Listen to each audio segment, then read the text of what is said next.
Shalom saudara-saudara. Pada kali ini saya ingin berbagi dengan saudara-saudara dengan judul Menakar Kadar Penistaan Abdul Somad dengan Joseph Paul Sang. Firman Tuhan mengajarkan kita untuk jangan membunuh.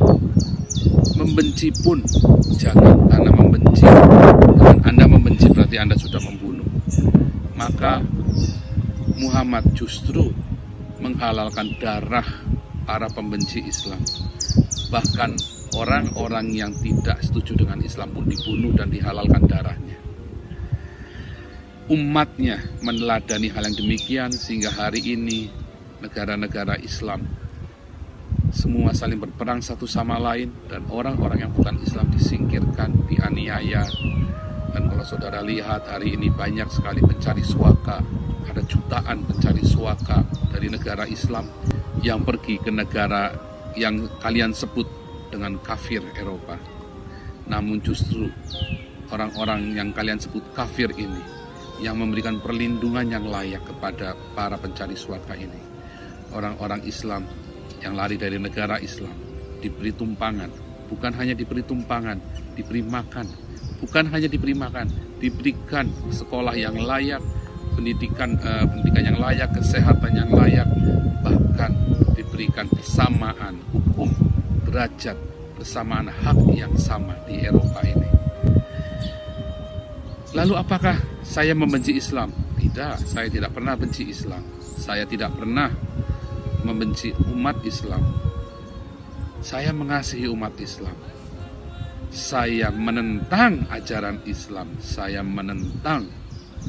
tidak setuju dengan ajaran Islam. Ini sangat berbeda dengan membenci. Jikalau kita berpikir positif mengenai iman, mengenai pendirian kerohanian kita, mengenai apa yang disebut militansi keagamaan. Jikalau kita melihat secara positif bahwa banyak alim ulama di Indonesia dan penceramah-penceramah termasuk di pihak Islam dengan aliran-alirannya, dan demikian juga di agama Kristen. Nah,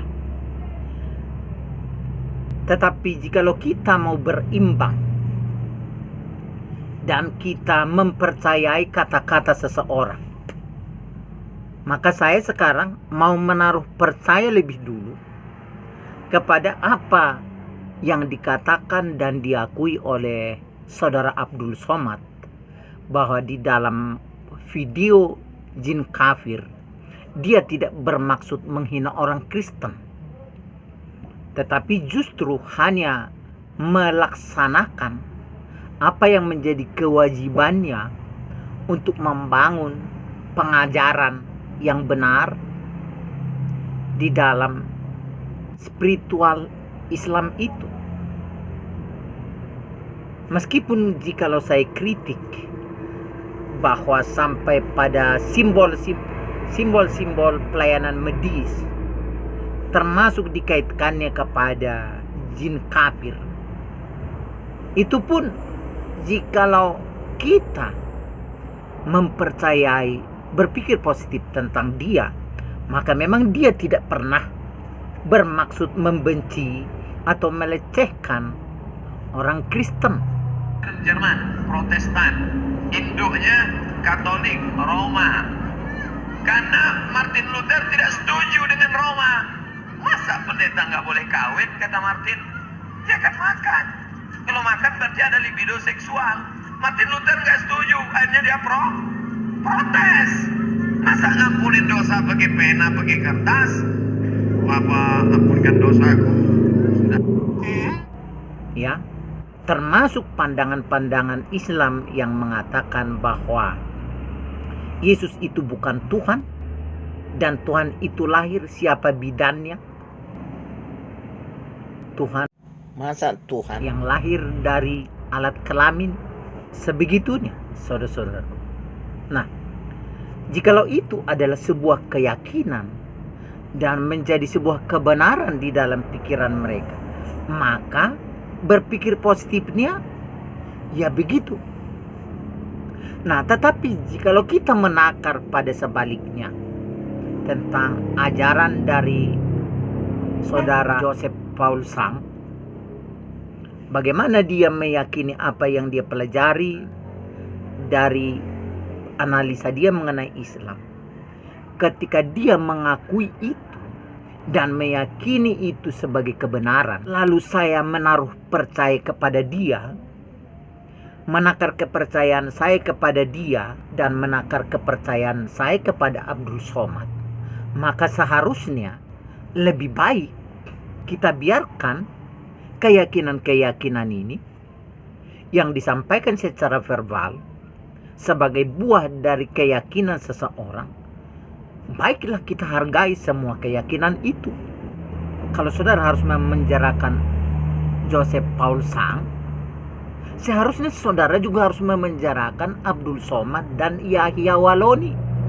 Jikalau saudara menakar hanya berdasarkan muatan-muatan kata, nilai yang saudara berikan itu kan keputusan literal yang saudara tetapkan sendiri atau satu komunitas sendiri.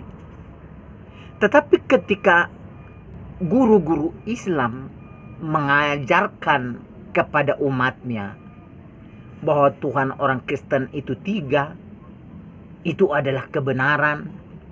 Bahwa Protestan itu muncul adalah karena persoalan perempuan menurut Abdul Somad, karena Martin Luther menurut Abdul Somad keberatan soal tidak bolehnya seorang pastor menikah menurut Abdul Somad. Lalu masa tidak boleh orang Kristen menganalisa mengapa si A kawin dan kawin dan kawin dan kawin, atau mengapa ada ayat pacung dan bunuh di mana saja kau temui. Nah, saudara-saudara, saya terus terang di sini mau mengatakan kepada Polri supaya logikanya tidak mati. Kalau memang NKRI ini bukan NKRI kaleng-kaleng, jikalau dari penganut agama A diukur sebagai penistaan, dan jikalau penganut dari agama B diukur sebagai penistaan, jikalau yang satu masuk penjara, maka yang lain ini harus masuk penjara juga. Tetapi jikalau memang kita memiliki kemampuan untuk membela sebuah argumen mengenai keyakinan kita, baiklah kita membela sebuah argumen dengan argumen. Bukan karena kita kuat, karena kita rame, karena kita banyak. Suka-suka kita menetapkan hukum dari orang bodoh yang lebih banyak. Memang kalau zaman-zaman kebodohan, zaman-zaman kekolotan, zaman-zaman di mana manusia masih belum sekolah, itu sudah biasa dari dulu. Termasuk di kalangan suku-suku, marga melawan marga. Tidak ada urusan apakah saudaranya salah atau benar. Pokoknya saudaranya salah atau benar, itu harus dibela. Mari negara ini mestinya membuat sebuah ukuran yang bisa dipertanggungjawabkan untuk menetapkan kalau si A salah dan si B salah. Apakah kita sudah memiliki alat ukur mana yang lebih menista? Misalnya ketika orang Islam membuat ajaran mengumandangkan sebuah deklarasi bahwa orang Kristen menyembah Tuhan yang manusia, manakah itu lebih berkadar melecehkan dengan bahwa orang Islam bernabikan seseorang yang menikah berkali-kali, di mana di dalam ukuran Kristen memang itu adalah aib. Jadi kalau kita mau menggunakan agamamu agamamu, agamaku agamaku, maka baiklah kita menggunakan itu. Jangan ketika orang lain berpendapat mengenai agama kita, tidak boleh. Sementara kita sebebas-bebasnya berpendapat dan berdeklarasi tentang agama lain, begitu boleh. Nah, menurut saya jika ini berlangsung terus, negara ini akan tetap menjadi negara yang dipenuhi kelelahan di dalam persoalan demi persoalan. Saya punya dugaan Joseph Paul Sang tidak akan bisa ditangkap. Karena apa? Karena manusia terbatas. Polri itu terbatas. NKRI ini saja terbatas. Menghadapi Singapura dengan Malaysia saja terbatas. Di dalam persaingan ekonomi. Di dalam menaikkan posisi di PBB saja Indonesia ini, saya mempelajari, lebih sering dikalahkan oleh Singapura dan Malaysia. Artinya, ketika kita memiliki kesempatan untuk berbuat adil, baiklah kita berbuat adil. Supaya semua orang sadar untuk bertindak dengan bijaksana. Jikalau kita hanya menuntut orang lain toleran, sementara kita menjadi pelaku intoleransi, maka itu namanya penjajahan. Dan kita akan selalu menuai buah yang buruk. Karena apa? Karena tidak ada satu kelompok agama pun di muka bumi ini yang bisa hidup sendirian. Kecuali manusia itu memang berkembang di dalam pikiran dan hatinya. Jujur saja, di dalam satu agama terjadi konflik dan permusuhan di dalam pendapat. Demikian juga di agama lain. Berarti persoalannya adalah karakter manusia yang tidak bertindak adil, yang hanya mau menang sendiri. Nah, jadi kembali kepada hal bagaimana kita menakar dan mengukur kadar penistaan agama yang dilakukan oleh Abdul Somad, Yahya Waloni dan lain-lain, dibandingkan dengan kadar penistaan agama yang dilakukan oleh Paul Sang, dibandingkan dengan kadar penistaan agama yang dilakukan oleh Joseph Paul Sang, relatif sama. Panasnya itu di sini, karena di sini merasakan. Tetapi ketika saudara yang bertindak, bukan saudara yang merasakannya. Jadi toleransi itu harus setiap hari kita miliki. Kalau kita bisa melakukannya. Setiap hari saya harus bertoleransi. Mengapa saya harus bertoleransi terus? 5 kali sehari saya harus mendengar di jalan-jalan, mari kita sholat. Padahal saya bukan orang Islam. Suara dari tuan masjid ketika saya di jalan, di ruang publik, yang jalan ini adalah jalan bersama semua orang. Di jalan itu saya dengarkan, mari kita sholat. Padahal saya bukan orang Islam. Di jalan saya ini, pengumpulan uang pembangunan di tengah jalan dibuat drum berbaris-baris. Kadang dalam 10 km sudah dapat 2. Memang saya tidak dipaksa untuk memberi uang. Tetapi tentu saja, kalau saya tidak toleran, saya bisa berkata jalan saya terganggu.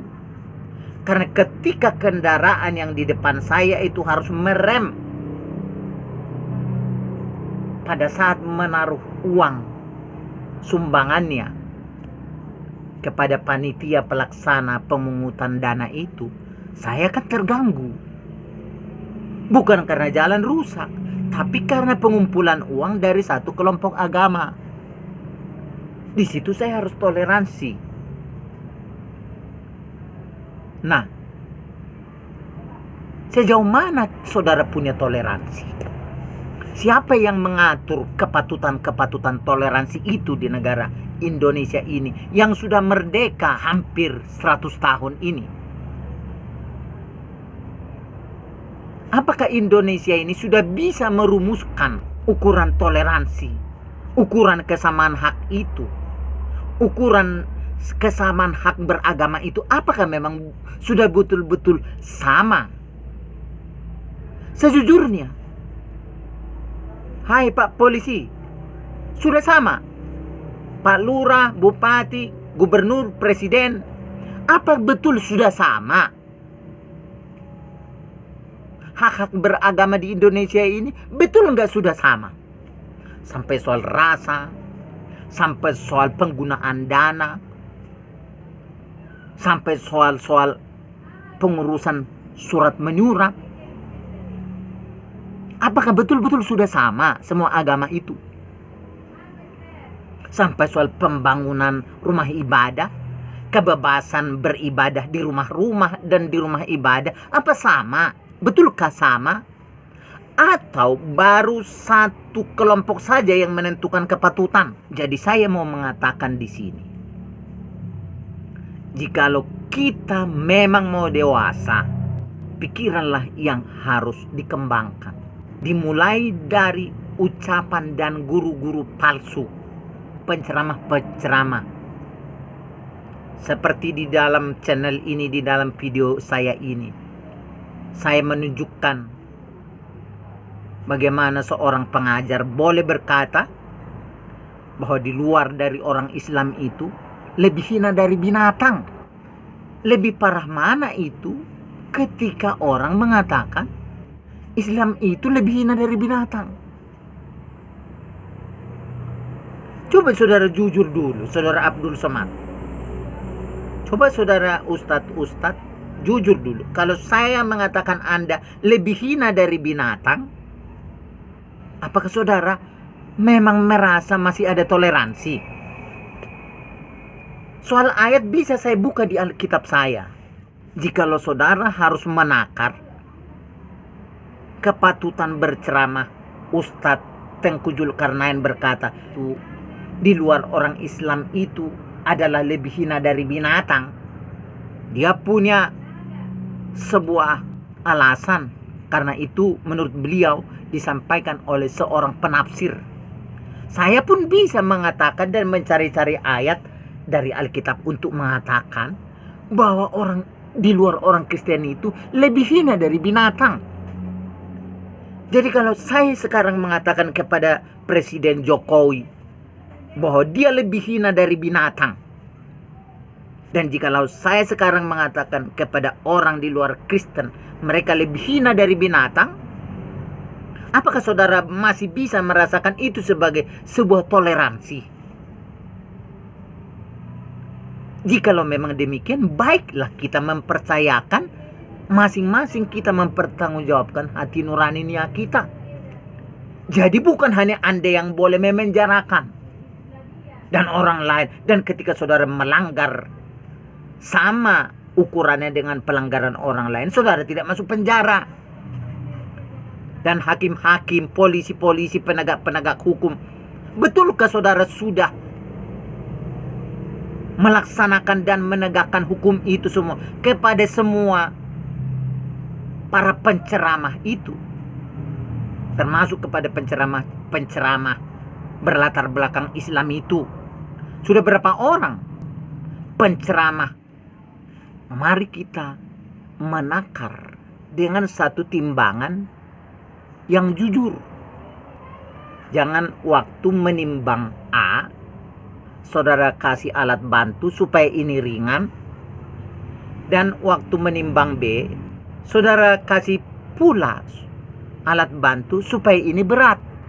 Jikalau ini terjadi terus di negara ini semua negara sampah. Jikalau kepada si A saudara menimbang kadar penistaannya, karena ini satu agamamu, lalu kau bikin alat bantu supaya di dalam ampere timbangan itu terlihat pelanggarannya ringan. Dan kepada si B, karena dia bukan teman seagamamu, kepada si B, karena dia bukan saudara seagamamu, kau kasih alat bantu supaya terkesan pada timbangan itu tercatat ini sudah tidak bisa, tidak dihukum berat. Jikalau negara ini memainkan permainan-permainan seperti itu di kepolisian, di kejaksaan, di pengadilan, di kebijakan pemerintahan, kelurahan, kecamatan, tingkat 2, tingkat 1, sampai kepada presiden. Negara ini negara sampah. Jadi saudara-saudaraku, mari kita maju. Mari kita jujur. Dan semua rakyat Indonesia baca buku, jujur, pakai akal sehat.